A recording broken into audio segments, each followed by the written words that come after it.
Welcome, everyone. I'm here with Josh. Josh, welcome. Thank you for having me.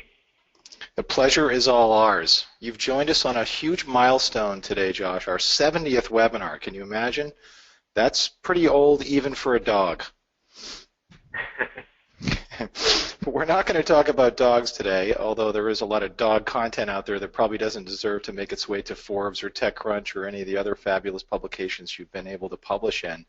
But we're super excited to hear from you and learn from you on the secrets to success and getting published. Before we begin, I just want to ask you that when you began a long time ago, you were not a famous published person. Do you remember those days? Does that actually stick in your mind when you think about the success you've had in a couple of hundred articles now that have been published? I remember them all too well. It's still a little bit surreal to me that I have gotten to write for these publications and that I get to have the publicity that I have now. Anytime I see my name on Forbes or another website, I look at that and I think, that's kind of interesting. I used to just be blogging on my own blog and nobody cared, and now I go to business events and I feel like I'm popular for the first time in my life. It's definitely different than how I felt in high school. Well, you're a great writer, and I'm sure that's helped, and you're going to talk about your journey today, so we're super excited to chime in with you.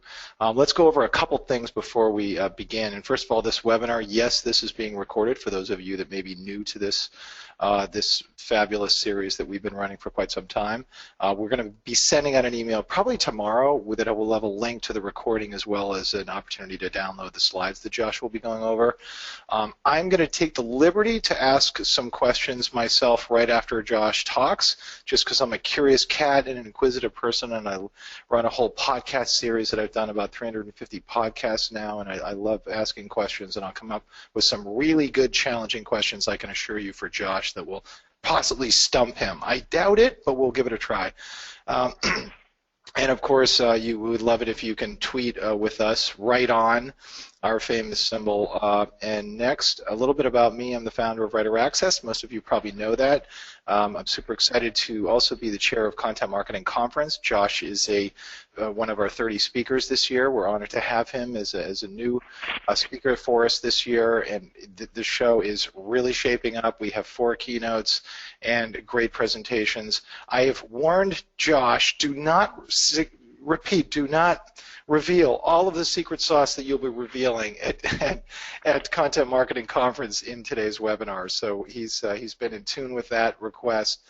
We really do think that this show, this year particularly, it's our 2nd year, it's going to be very, very special. A lot of great insights are going to come from people. I've been speaking with all of the speakers for quite some time now, and really focusing them on tactics and takeaways and things you can put to work the next week. So we really hope some of you might be interested in joining us at that fabulous event. Feel free to reach out to me. You can reach me at Byron at Writer Access as well. That probably should have been on here, but we welcome everyone's attendance. But let's go to the guest of honor today, Josh, who of course is an author of Chief Marketing Officers at Work. He's published over 200 articles in Forbes and TechCrunch and Mashable and all kinds of fun stuff. More importantly, his TEDx talk on his resume is truly remarkable. I'm a big fan of TEDx, and perhaps we could ask him a little bit about that today and his thoughts and reflections back on what might be new since he did that recording. And he'll tell you more about his company as he chimes into his presentation. And we're just very excited to have Josh here with us. So without further ado, I think we have a poll today that Kate wanted to chime everybody into. Kate, is there a poll coming up?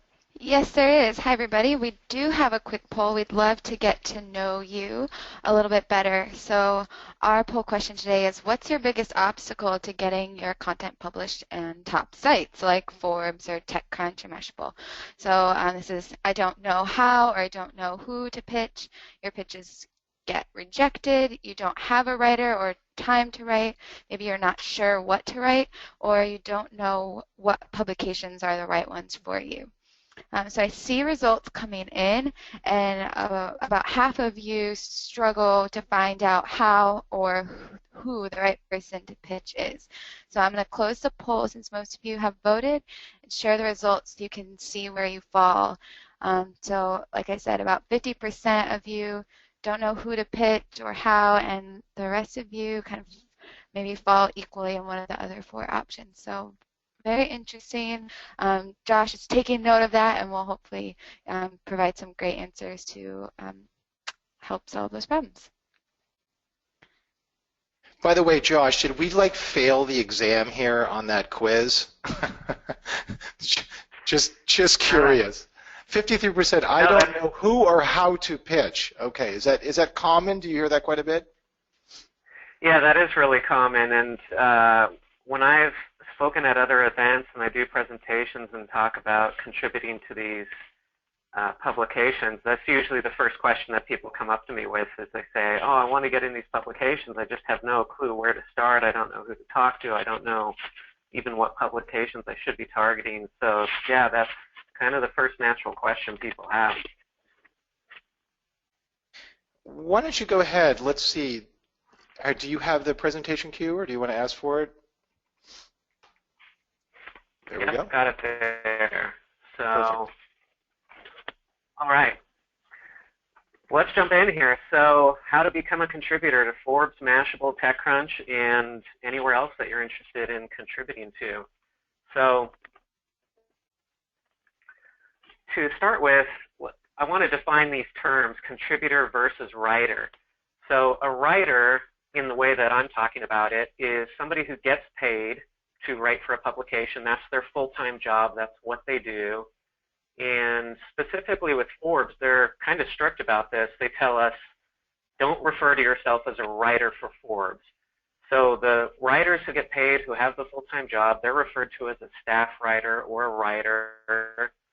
But the contributors are not paid. They're subject matter experts, so they're people who have jobs doing something else, and that's what they talk about in their writing as a contributor.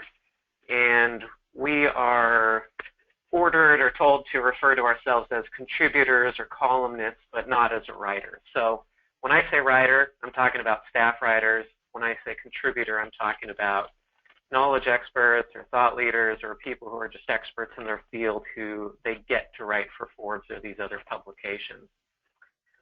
So I wanted to talk a little bit about how I got my start as a contributor and tell my story. So I started my agency, MWI. We're a digital marketing agency, and I started this agency in 1999. I was a college student at the time. I think I was 24 years old or something like that. And I started this agency, and we did website design, and then we got into SEO, and then we got into the broader scope of digital marketing. And it was always a challenge to market my business and find leads and get people to pay attention to what we were doing and the services we offered. And 3 years ago, I was looking at our website and I was looking at competitors' websites, and I saw in some of our competitors, they had these badges, these logos. They had an area on their website that said, as seen in, and then it would say Forbes and TechCrunch, and it had all these different publications listed, and I thought, man, that really makes those websites look credible. It makes those people look like they're doing big things and that they're famous and recognized. And I thought, how do I get those badges on my website? I want to be quoted in these publications. And for me, that's as far as it went. I just thought it'd be cool to have those logos on my website. Well, I had a friend, and she was a PR guru. This was in Salt Lake City, Utah. And I went to meet with her, and I said, hey, you're in PR. How do I get these badges on my website? And how could I get some publicity that way so I can get those logos? And we talked about this, and I had also been doing some research on her, and I had noticed that she was writing for Forbes. And so as we were talking about different ways to get publicity, I brought up this Forbes writing that she was doing, and I asked her, hey, how did you get this gig writing for Forbes? So she explained this contributor model to me that Forbes has. So Forbes has a few hundred staff writers, and then they have several hundred contributors. And she said, yeah, I got connected with Forbes. I'm a contributor there. I can post content whenever I want to post content. They asked me to post at least once a week. And I said, wow, that's a pretty sweet gig. That sounds interesting. She said, oh, well, if you'd like to do this, my editor's coming to town in 2 weeks. I'll make an introduction. And I thought, wow, that would be great. And my first reaction after thinking, wow, that would be great was, oh, but I'm so busy. I mean, do I really want to take on the commitment to write? And I almost told her, no, never mind. I'm too busy for that. I'm running a business. I don't have time to write for Forbes. That would be too much of a commitment. Because I was just looking at it as, wow, that would be fun to write for Forbes, but I had no idea what the potential there was for me or my business. So but thankfully I kept my mouth shut, and 2 weeks later I met her editor, and unbeknownst to me, she had already sent him my blog where I had been writing for 10 years and nobody cared. But she had sent my blog to him, and when I met him, he said, hey, I took a look at your blog. I love what you've been writing. We want you to write the same stuff for Forbes. Just do the normal stuff that you're doing on your blog. We'll just put it up on Forbes. And I said, sounds great. Thanks. Let's do that. And so I started writing for Forbes and putting up posts. And it was probably a bit amateurish at the beginning. And at the beginning, I thought, I don't want to take advantage of the situation. I'm not going to write about what I do in terms of digital marketing or what my agency does. I'm just going to stick to writing about entrepreneurship and writing about other startups and other entrepreneurs. And so I stayed away from writing about myself and what I do and what my agency does. But about 6 months in, I noticed, hey, there are all these other contributors, and they're writing about what they do, and they're talking about SEO and all these services that they offer. So I'm going to try this out, and I'm going to take a little step out there and write about what I do. So I wrote an article about SEO or something, and all of a sudden, we just started getting flooded with leads. And I thought, oh, wow, I'm onto something here. And so then I continued writing about digital marketing and different topics, and we just started getting more and more leads. And I had hired a sales guy, and I had hired him to go out and find leads for us, but suddenly he didn't have time to go out and find any leads because we were getting so many leads from Forbes. So we realized this is a big deal here. This is something that we don't want to ruin, that we need to take care of and nurture and do this the right way. I also realized I need to branch out a bit because all my eggs are in this Forbes basket, and who knows what's going to happen in the future there. So I started reaching out to other publications and saying, hey, I write for Forbes, I'd love to write for you, and sometimes that would work and sometimes it wouldn't, but eventually I was able to branch out and start writing for Entrepreneur Magazine and then Mashable and TechCrunch, and now I've been able to write for 10 or 15 different publications.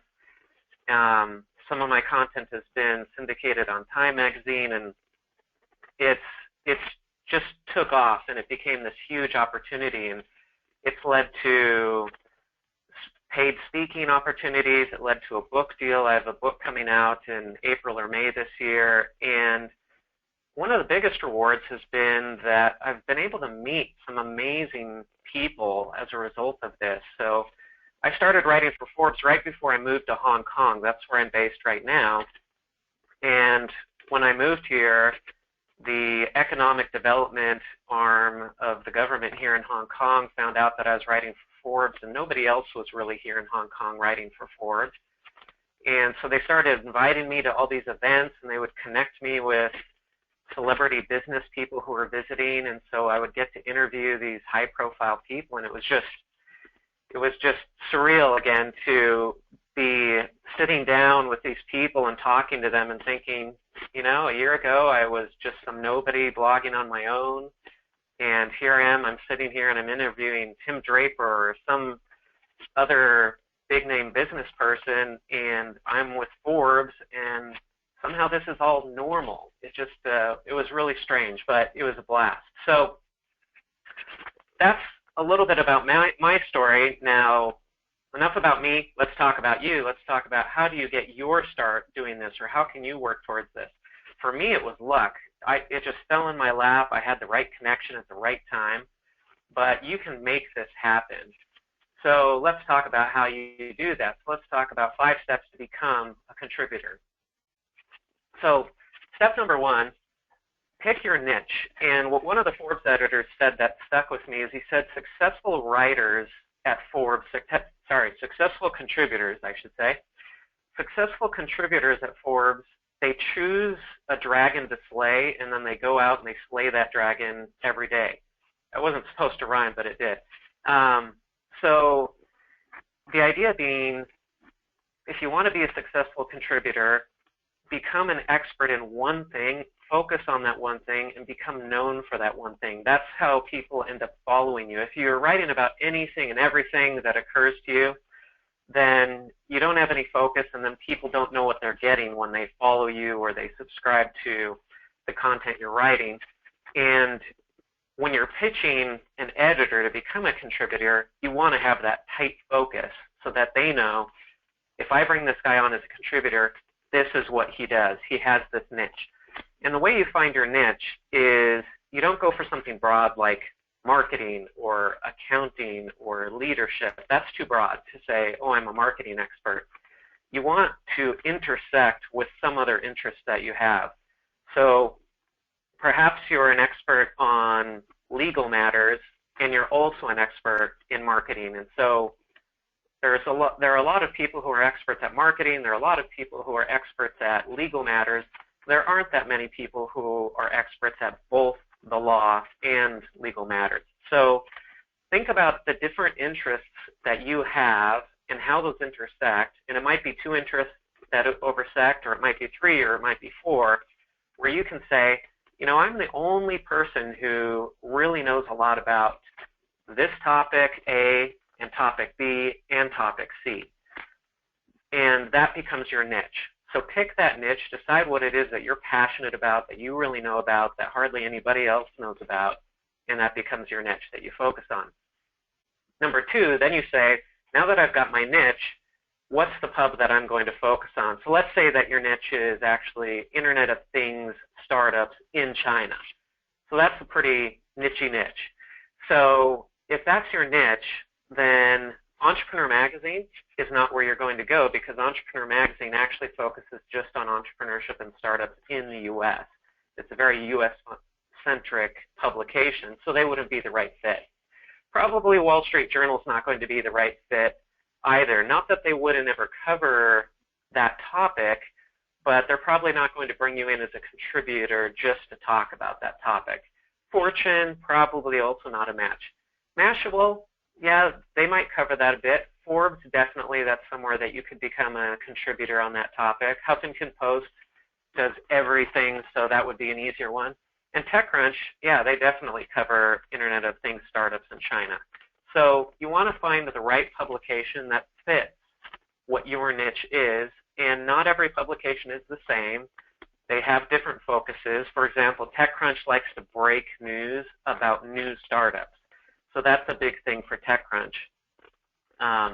Forbes has different sections, and so you would choose a section. So if your thing was Internet of Things startups in China, you'd either be in the Forbes Asia section, or the Entrepreneurs section, or the Tech section, and each of those sections has a different editor.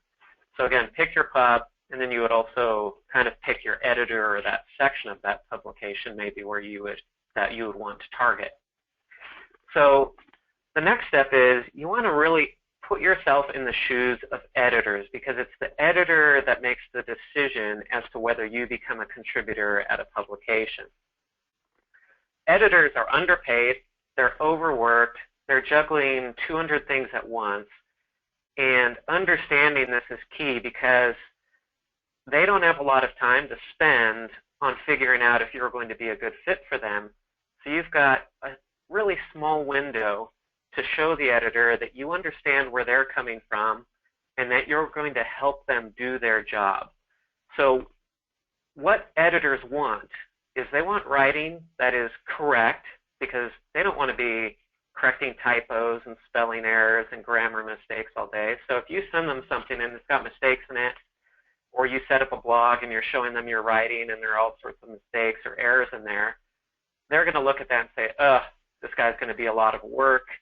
I don't have a lot of time. I'm managing 100 writers, and the last thing I need is somebody sending me work that takes me a lot of time to go through and correct.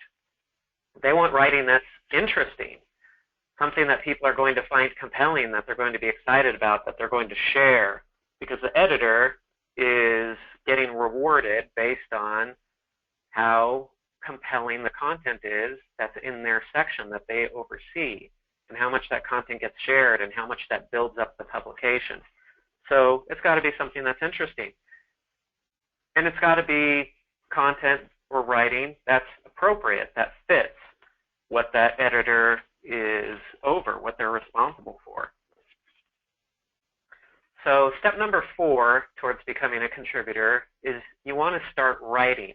You want to have a body of work that you can refer to. So when I was introduced to Forbes, to the editor there, I already had 900 blog posts on my blog. And again, I had written these blog posts for 10 years. Nobody cared. I hardly got any traffic. Hardly anybody commented on my blog. So it wasn't like I had a really popular blog. I had a blog that was not popular at all. But the editor could see that I had a track record of writing and producing content. He was able to go on there, skim over the writing that I had done, and he could see that, oh yeah, this guy knows how to write. He's written some stuff that's interesting. Looks like it'd be a fit for Forbes. He could see that I would fit into the model that Forbes had. So you want to be writing, and what you want to focus on when you're writing is write about what you know.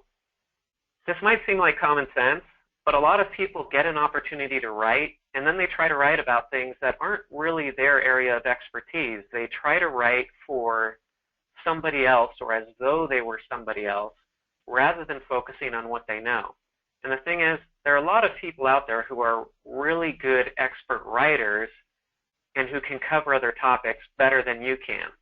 But what nobody can cover that only you can write about is what's interesting to you and what you've experienced, your perspective on things. Nobody else can copy that. Nobody else can duplicate that. That's your unique offering, is to say, here's something that I found interesting, and here's why. Here's why it's interesting to me. Here's what I've experienced. Here's my story. Here's how I see this topic. Nobody can duplicate that. So you want to make your writing personal. You want to make your writing about you, not directly about you, not covering yourself, not covering your business per se, but you want to put yourself in that article because that makes it unique, that makes it human, that makes it more catchy. So that's what you want to write about. Write about what you know and about your background. So if you want to improve your writing, here's some quick references.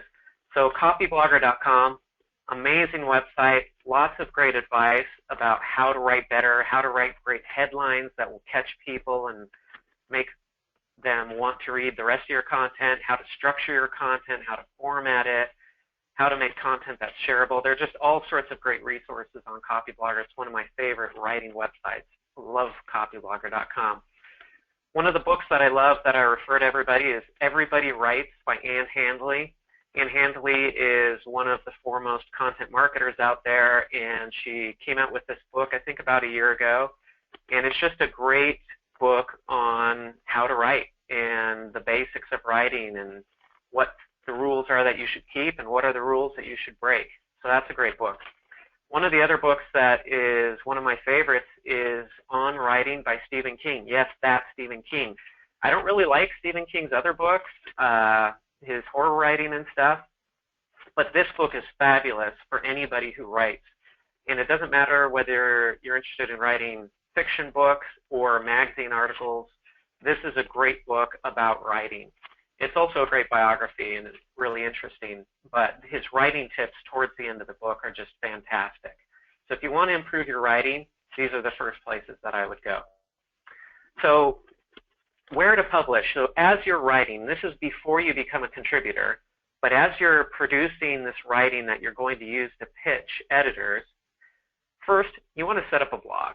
So set up a blog, get a WordPress blog or something out there that's a decent website, and just start publishing on that blog. My blog is at joshsteimle.com. You can see what I've done, the way that I've set up my content, and the way that I produce writing. And my blog is still not really popular. I don't get a ton of traffic to my blog like some other people do, but it's been my tool to become a contributor. It's worked, and it works for what I need it to do. Guest post on other blogs. So once you've got a few posts on your own blog, then you can reach out to other blogs and say, hey, I'd love to contribute a guest post on your blog. That's a great way to get more traffic, more experience, more comments, more feedback. And you really want to pay attention to the feedback that you get on your blog. Are people commenting on your content? Are people sharing your content? You want to track these things because that will tell you if you're hitting the mark, if you're getting content that's good. And then you can use that as evidence to pitch an editor as well to say, hey, I'm getting all this traffic, I'm getting this many shares, I'm getting this many views on each of my blog posts. You can use that as part of your pitch with an editor to say, hey, my content is good content. Look, people like it. And if I were writing this for your publication, just think how much people would like it on your publication. Also, when you start blogging, syndicate that content. So when I write a new post on my blog or on Forbes or anywhere else, I will frequently copy and paste that content onto Medium. That's medium.com. Go check that out if you're not familiar with it. LinkedIn Pulse is a great place to publish content. I'm going to talk about LinkedIn Pulse a lot more in my presentation at the Content Marketing Conference in May. But to make it short, LinkedIn Pulse, anybody can publish there. And I have gotten a ton of traffic off of LinkedIn Pulse. And in fact, sometimes I've written an article on Forbes and I've posted it there, and after a few days it's got maybe 2,000 reads. I'll go and copy and paste that content, put it up on LinkedIn Pulse, and I've gotten tens of thousands of reads on LinkedIn Pulse. So in some cases, LinkedIn Pulse is a better place to publish than even a mainstream publication like Forbes. So don't overlook that opportunity to syndicate your content there on LinkedIn Pulse, link it back to your original content on your blog. You might get an outsized response compared to what you think you would get. BuzzFeed has a community section where anybody can post. And then also SlideShare. I take a lot of my content and I'll write the content, and it might be, well, like this, 5 ways to become a contributor. So I also wrote a blog post that's on the same topic that we're talking about right now. And then I take these slides that I'm showing you right now, and I post these slides on SlideShare, and I get extra publicity there, and I can link it back to a blog post. I can link it back to an article. So SlideShare is a great publishing platform in its own right. You can also expand your content and get more traffic to it by creating a podcast and then putting that back. You can do video podcasts. You can do Periscope interviews of yourself or talk on Periscope based on what you write or about each blog post and get feedback that way. So there are a lot of ways to syndicate your content, get your content out there further, and get more exposure for it. So then number 5, this is the final step. So now you know what your niche is, you understand editors, you know which publication you want to go after, you've got some content out there, and going back to that content that you're publishing, when you write that content on your own blog, try to match the style of the publication you're going after. So if you're going after Inc. magazine and you want to become a contributor there, write articles like the articles that you see up on Inc. And so that way, when the editor comes to it, they say, wow, this looks just like the stuff we publish on Inc. This would be a perfect fit. So once you have that kind of content out there, here's the trick. Quote journalists from the publication that you want to get into in your blog post. So go to Inc., look at some articles, write an article, and then quote from that article. Say, just like so-and-so said on Inc., and then you quote that journalist. And then journalists are really one of the core groups on Twitter. Every journalist I know is really active on Twitter. And so when you write that blog post, you quote that journalist, post it on Twitter, and then tag that journalist on Twitter with the title, the headline of your article, and then just put the @ and then their handle in your tweet and tag it. That's going to make sure that they notice it. They're going to say, I wonder why this guy tagged me in this article that he wrote. And if your headline is something that's interesting to them, they're going to take a look at that. And then they'll say, oh, wow, this guy quoted me in his blog post. That's cool. And then he'll probably retweet it or something. Now, a lot of the editors are also writers for these publications. So they're not just editing. They're often editors/writers.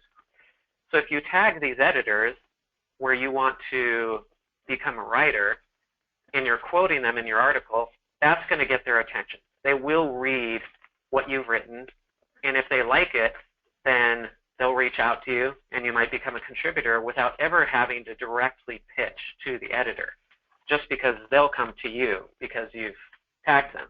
Now, you don't want to overdo this. You don't want to be quoting them in every single blog post and tagging them every day or anything like that. But if you tag them once a week or every other week, then that's going to get their attention. They'll see that. They'll notice it. So that's tip number 5. So that's it for me. Those are my quick 5 tips. One bonus tip I'll throw out there is it also helps to become friends with other contributors. This helps because you're going to become part of that crowd, and you'll get to understand what it's like to become a contributor. You can talk to these contributors and ask their story about how they got connected with these publications. You can get inside how it works for them and what the structure is and how they work with their editors and get tips from them. And it will be eye-opening.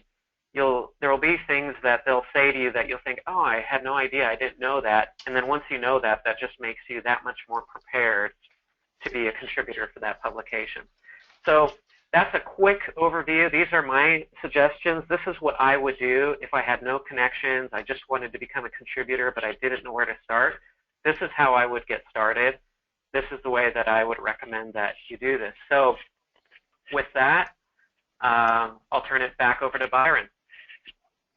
Thanks much, Josh. Great tips, great advice, good insights. Greatly appreciated. Question number 1 of many until I turn things over to the audience here. Don't you think that people really have to have quality writing and understand quality writing in both their background to really become a contributor? How important is the writing itself, and should people really be working super hard on that before they pitch themselves to editors as a contributor? You know, that's a good question. Your writing obviously can't be terrible. It can't be really bad.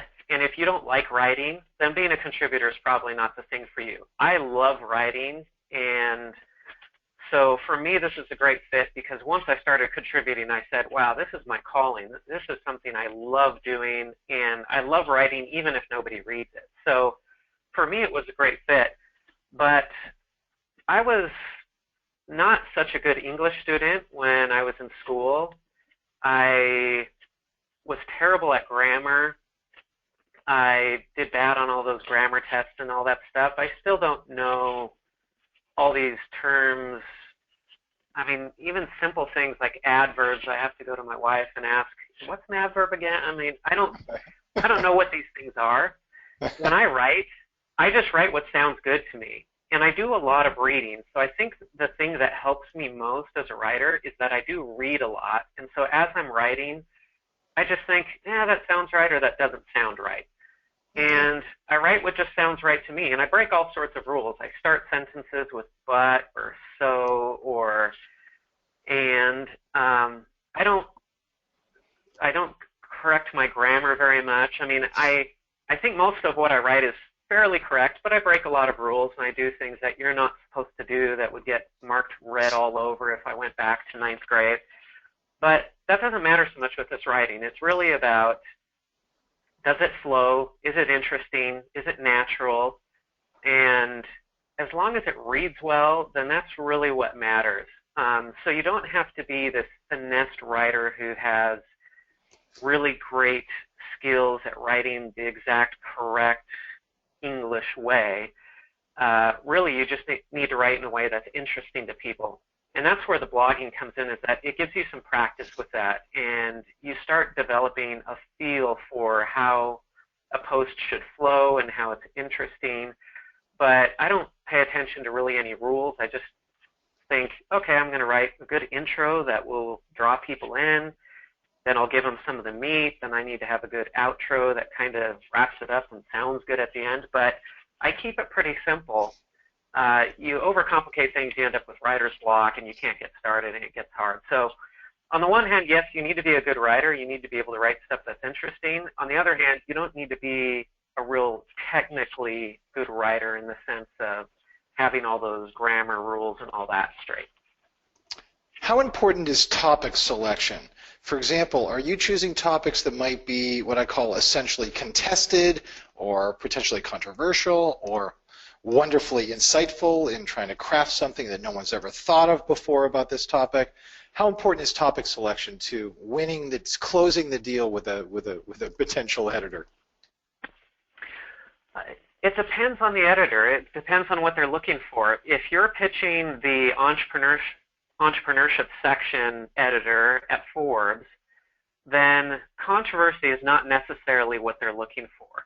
Now, if it's controversy within entrepreneurship, like here's why you shouldn't do your startup in Silicon Valley, that kind of controversy is very welcome. That's just interesting. That's contrarian. That's something that makes people think, oh, well, I'm going to take a look at that.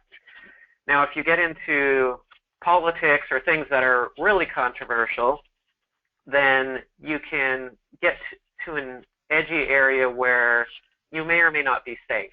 And I pushed that boundary at Forbes, and I've gotten my wrist slapped a few times where I pushed something that was a little controversial, and they came back and said, don't write about that anymore. Don't touch on that type of topic.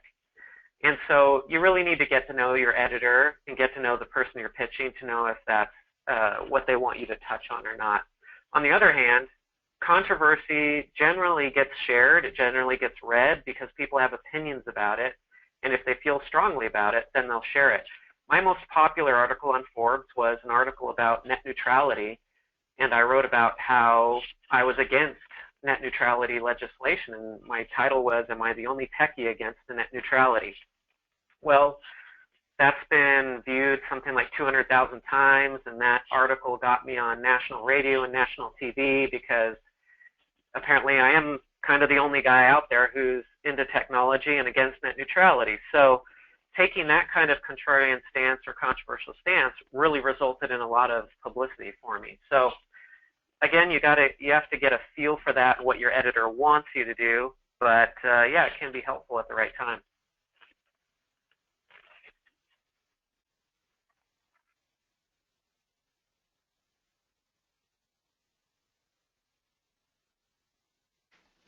Hey, Byron, we're struggling to Right, sorry, had my mute button on there. Sorry about that, everybody. That was a really good question I was queuing up too. I'll try to repeat it.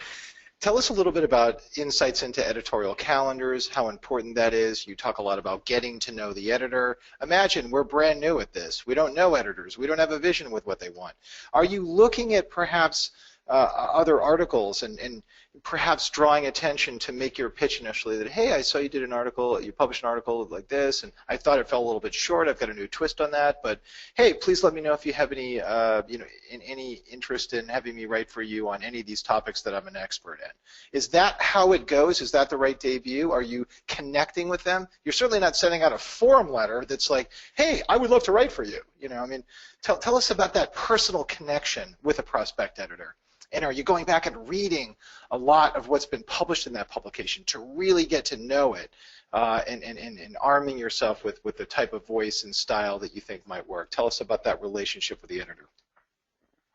Yeah, so I would say that most people who pitch, because I get pitches sent to me, people say they'll send me their pitches for how to be a Forbes contributor, and I have to write back and say, I'm not the guy that you're pitching. You don't want to pitch me. I'm not the editor. You need to pitch the editors. But I get these pitches from people, and I would say that the mistake most people make is they kind of overdo it. They put too much in there, and they're trying a little bit too hard. So again, think about the editor. The editor for the entrepreneurship section at Forbes, I don't know, there are 100, 150 writers or something in his section. Each of these writers is supposed to write one post a week. So imagine having to oversee 100 or 150 articles every single week and keep track of all those writers and give them feedback and make sure they're writing what you want them to write. This editor's a busy guy. So when you send him a pitch, if you send him an email and he gets this email and he looks at it and he says, oh man, this is going to take me 20 minutes to read through, right there, you're out, because he's not going to take the time to read this long email. So you have to write a pretty brief, to-the-point email, and you have to somehow hook him so that he says, oh, I've got to look at some of this guy's content. I've got to read some of this. And so if you can throw out credibility factors like saying, hey, I've got this blog and I get this much traffic to it, or I've written these blog posts and they've done really well, I've been blogging 3 times a week for the past 6 months, you're showing the editor things that he wants to hear, things like, oh, this guy knows how to write a lot. And that's going to catch their attention because they're saying, hey, I want a guy who produces a lot of content. And if he looks at some of your headlines and he says, oh, yeah, these headlines sound interesting, you're catching his attention there. And then hopefully you can get him to click through to at least one of your blog pieces or blog posts and take a look at it and say, oh, yeah, this sounds really interesting. He's got a good intro, really hooks me. He knows how to structure a piece here. And the only way you're going to be able to do this, right, is if you're reading a lot of the content that's in that section or that editor oversees. So I do think it's important to read that content because it's the only way that you get a feel for what that editor likes and what that editor is producing or what their section is producing.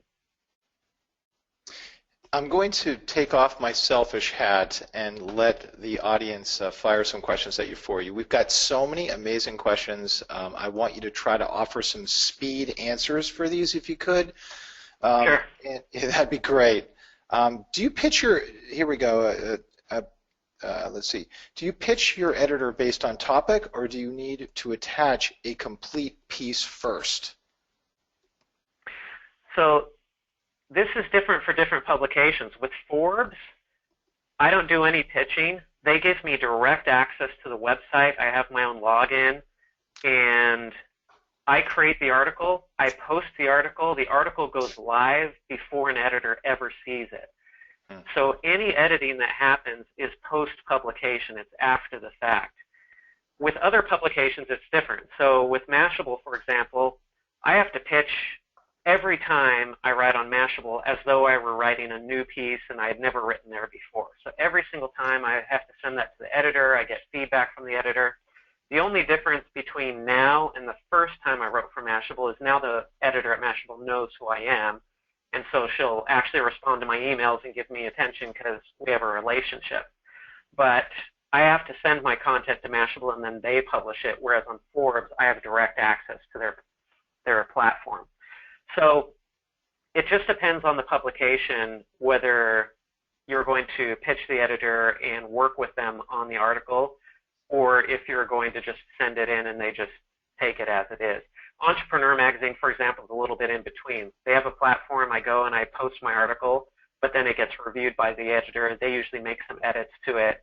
Rarely they'll come back to me and say, hey, can you rewrite this part? Usually they just make some edits themselves and then they push it live. So that's how that process works in 3 different situations.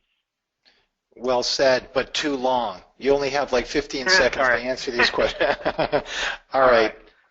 Here's an interesting question. How do you go from contributor to paid staff writer? Maria had that question. Rather interesting. I think probably most of the contributing editors have real jobs and are probably not interested in being on the paid writer staff. Would you agree? That's correct. Most contributors are not prospective full-time writers. I'm sure it happens sometimes. You could always pitch the editor, but in most cases, I don't think that's just the situation. But if you're a great writer, you could always then pitch the editor and say, hey, I'm interested in turning this into a full-time job. What are the prospects? And if you've been writing for them, then you're in a good position. Excellent point on feeding the, quote, reading brain to write well. Do you write for both print mags and digital versions? And if so, do you feel that, do you advise that writing for the glossy print is different than writing for the online version? You see a distinction between those two? Yes, it is different. It needs to be a little bit more refined for the print version because with online you can always go back and correct it.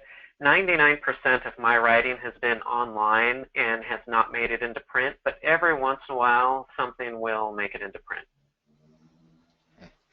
I've had some good success pitching to big name publications, except Mashable. Any tips? Man, Mashable was a tough one for me too. I sent in a lot of pieces before I even got any feedback or any response, and then it was still more pieces that I sent in before I actually got through. And the way I finally got through to Mashable is I did become friends with another Mashable contributor, and that led to her putting in a good word for me, and that at least got me reviewed by the editor and the editor talking to me.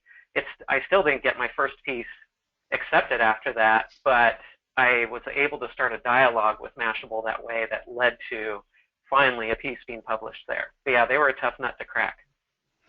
And did it flow after that, after you got your first few pieces published? Yeah, now I have a relationship with the editor there, so it's a lot easier. But still, they're picky, and they give me a lot of feedback on my pieces and want me to rewrite things, and so they're one of the harder ones to write for. Jason, great question. When you have clients, you want to get them featured by media outlets. Have you ever run into an issue with trying to get a client featured by a publication where you wrote the work? And is there any issue with that? You're basically ghostwriting for your client. Yeah, so there is an issue with it. So Forbes and a lot of other publications, they have a specific guideline that says if you're writing about somebody you have a relationship with, like a client, then you need to disclose that. You need to put a disclaimer in there saying, this is a client of mine. I don't like to do that because I feel like it harms the credibility of my writing to put that disclaimer in there. And also, I don't want to push things with the editor. So I look at that as I can do that every once in a while in a only if it's highly relevant, but really I try not to do it at all. So instead, what I recommend is if you become a contributor, rather than including clients in your own writing, develop relationships with other contributors and then pitch them to feature your clients. And so you could write a piece about your client and then go take that to another contributor and say, hey, I'm a fellow contributor at Forbes or whatever. I've got this piece, but it's got a client of mine in it, so I don't really want to publish it. Would you be interested in taking this and running with it?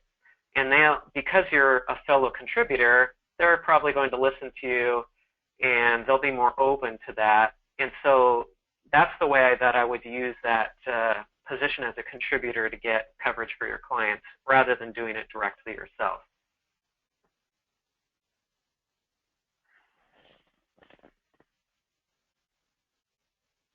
Do you think LinkedIn Pulse is relevant? I've read a lot about how it's lost momentum.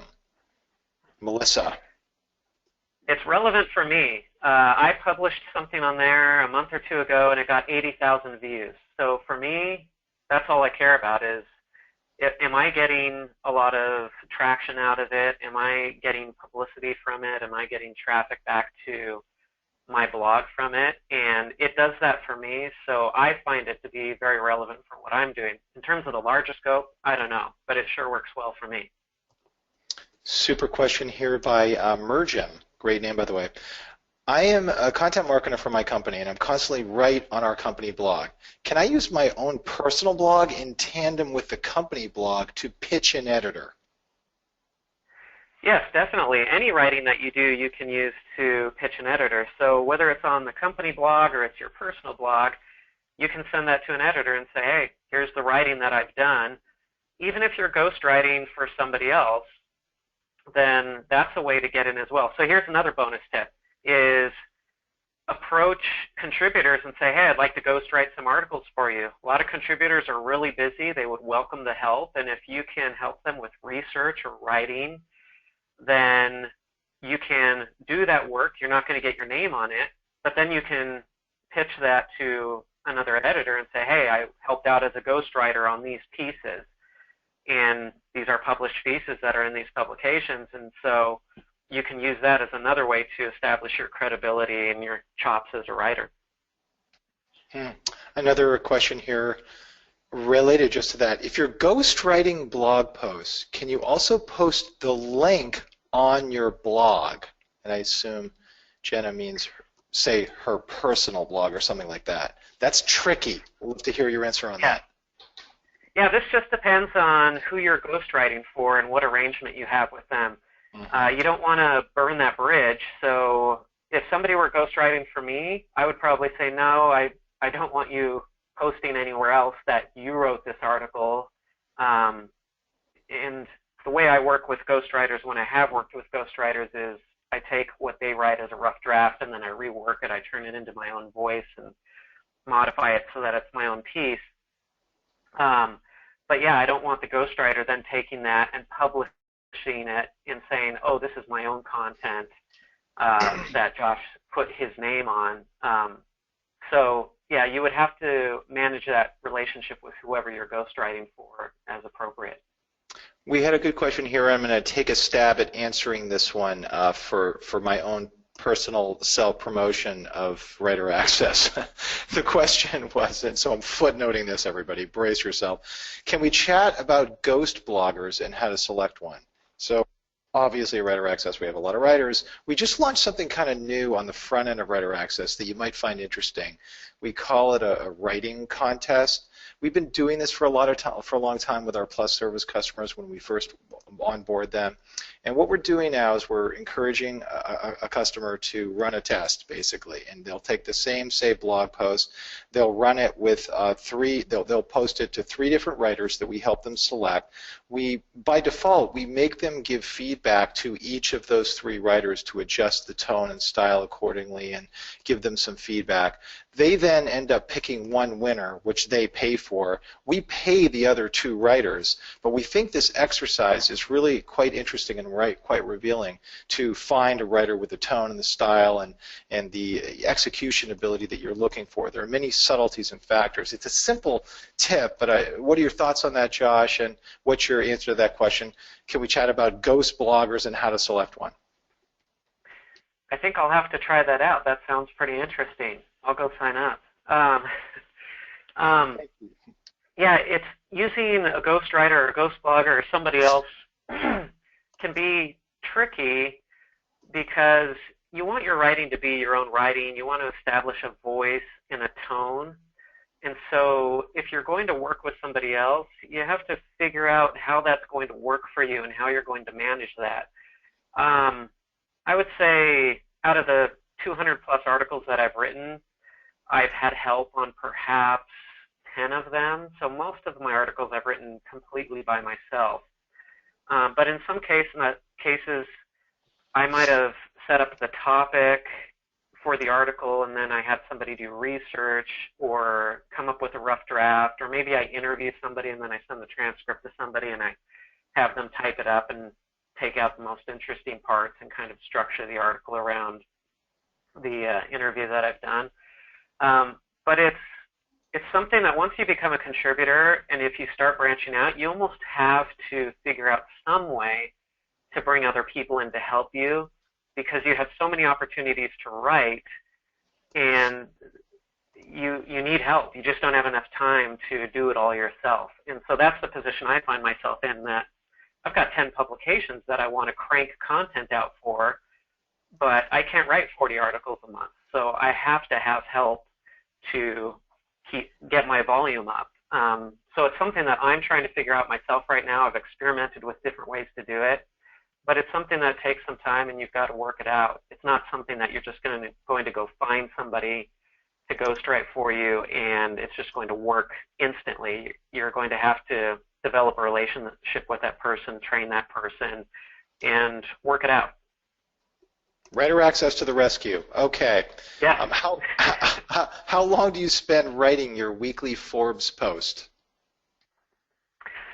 It depends a lot. So some of the funny thing here is somehow it seems like the more effort I put into my writing, the less popular it is. I don't know why this is, but the longer I spend on an article, the less reads it gets. And so I've had articles where I spent 8 or 9 or 10 hours of hard work doing research, interviews, and then I publish this article and I think, wow, I'm a real journalist on this article. Like, I really put some effort into this. I'm proud of this. This is what I feel like is my best writing. And then a week later, it's been read 400 or 500 times, and I think, man, seriously? And then I'll write another piece where I'm just kind of in the moment. I think, oh, I want to write a piece about this. I'm just going to sit down and write it. And 40 minutes later, I've got my piece, and I think, I'm not even going to proofread this. I'm just going to throw it out there.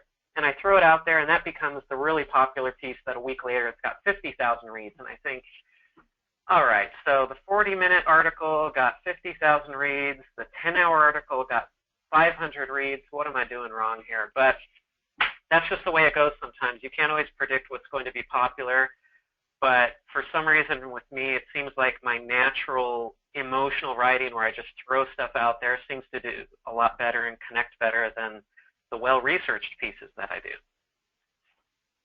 Lots of questions on this collaboration between you and the editor. Here's one.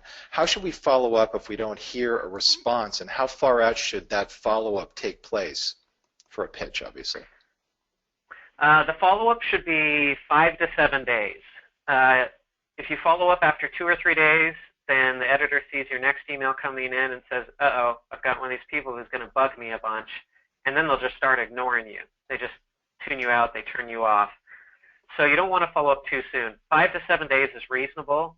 I would only follow up once with that editor, and I just assume if I send that second email and they don't respond, then they're not interested and they're just too busy to send me a response back. They might also just be too busy to have even read the article, so it just might be bad timing. It's not that editors hate you. It's just they're really busy people, and they might get 10 pitches a day that they don't respond to at all. And it has nothing to do with you or the quality of your work. It's that they're simply busy. They see your email. They might not even open it, and so you might not even be getting through. And you might just need to wait a month and then send in a new pitch, or maybe even send the same article again, but just as a new email, not so much as a follow-up. So it can be a tricky game to play, and again, with Mashable and TechCrunch, some of these publications I had to pitch multiple times before I even got any sort of response from them, and then all of a sudden they respond and they're friendly and they're happy, and I realize, oh, they haven't been ignoring me, they don't hate me, they just were busy and didn't have time to look at it before. Question from Deandra. What are your tips for a great introduction to catch the audience, to catch the attention of the audience, as well as a great conclusion to leave an impression? You know what? This is a great, there are some great resources on Copyblogger. So I'd refer you back to copyblogger.com again, because they have a lot of posts on exactly this topic. And what I would say is, think about the way that a reader reads an article. They see the headline first, and that's all they know before they click through that article. Maybe they see a little summary. So your headline is really key. What happens is somebody clicks on that headline, and they start reading, and the very first few sentences have to deliver on what that headline promises, or at least it has to connect. So if somebody clicks on that headline, and then the first few lines they read don't seem to really be strongly tied to that headline, they're going to lose interest really quickly. They're going to say, oh, I was just the victim of a bait and switch. And so you want to make sure that the first few lines of your article really connect well with that headline and continue that momentum. That's how you get people to continue reading the piece and get them drawn into the rest of what you're delivering. So, and oftentimes I like to deliver something of value in that first paragraph. So if it's 7 ways to do something is the title of my article, then I'll put one of those things in the very first paragraph, really towards the top, so that somebody says, okay, I'm looking for actionable tips on something that I can do, and I just got a tip in the very first paragraph, and that's valuable for me, so now I really want to see what the other 6 tips are. Things like that. So just have empathy with your readers, think about it from their perspective and what they're looking for based on your headline, and deliver that value really early on. Couple questions on word counts, and we're going to close out here with one more question after you answer the word counts. What is the average word count for these articles? Have your let's see, how long, how many words is your average article? And by the way, has that increased, Josh, on a side note? Are people looking for longer articles these days? Most publications are looking for pieces that are between 600 and 800 words, I would say. But it really depends. Well, so Mashable TechCrunch, I would say it's always going to be 700, 800 words is going to be the norm, maybe up to 900, 1,000 words. But with Forbes, for example, it's a little bit different. They're looser with, they've never really given me any direction as to how many words it should be, and so I've written some much longer pieces on Forbes. And I think long-form content is great. I love long-form content when it's great content. The only reason people hate long-form content is when it's bad content. So as long as it's really good, compelling content, then long-form is great. But some publications, that's just not the way that they operate. Everything has to be shorter. It has to be 600, 700, 800 words. So again, this comes back to looking at what is published in that publication or that section or under that editor that you're going to pitch, and just make sure that you're doing it the way that they do it, because they probably have some sort of standard in place. But definitely Forbes does not have a standard that I know of, but a lot of other publications do. And a good clarification question that we'll close out here. Don't editors object to getting content that's published on your own blog or on other publications? Yes. So if you're going to pitch an editor, it's never, hey, here's what I've written on my blog, take this content and put it up on Forbes. That's not going to happen. The content on your blog is only going to be to establish your credibility and your abilities and your skills as a writer. So that content is not going to make it onto these other publications. It's just there to help you with your pitch. But whatever you pitch or whatever you publish or submit to these publications needs to be unique content that's never been published anywhere else. Great. I think we should do justice to the time, your time, and everyone's time in listening in today, and I just want to thank you, Josh, for joining us. Well, thank you so much. It's been a pleasure, and I am more than happy to answer questions. If anybody wants to email me, connect with me on Twitter, please do, and I'm more than happy to answer any questions that you might have about this. I'm guessing you may hear from quite a few people, so thanks for that invitation. We appreciate you being here. Well, thank you so much, Byron. It's been a pleasure, and I'm looking forward to the conference in May. Indeed, as we all are. Thanks again for everyone being here today. We're excited about CMC, rah. Look forward to seeing people there, and of course seeing you next month for our 71st webinar. Yahoo! Thanks for tuning in, everyone. We'll see you next month.